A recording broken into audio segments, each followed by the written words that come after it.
قل قجلا والجرساوي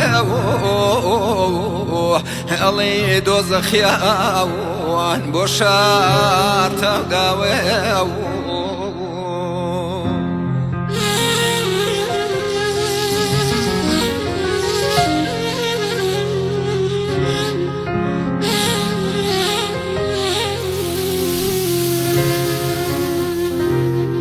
وادي سانجس تشاو قري قرتو سروش صوزاي لا تشاون بخواد رخشا وريو يقومي آيتي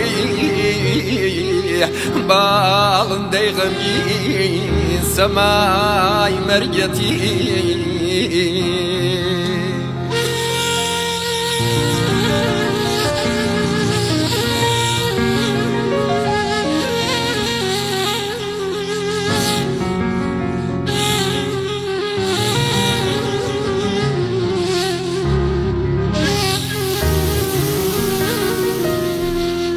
خوانا زاركم واكرو كالي دل پر لحسرون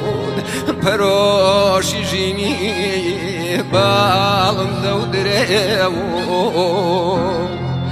بخوال بو سروشتو صوزای و جوانی عمری گنجیاوان کرد قربانی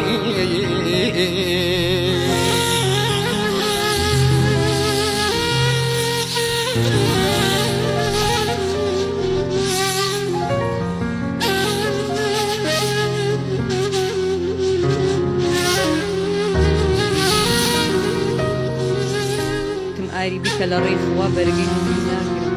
خوانا زاركم صوزي چاواني بخشي بداراون ياد شيريني ما ولا ياراون بخوانا زاركم سربازي خاك وكردستان مروح دل بريل عشقين اجتماع مروح بخوا بوجنقا وسروج مونا قرباني بونا سنبلي لوفا وجواني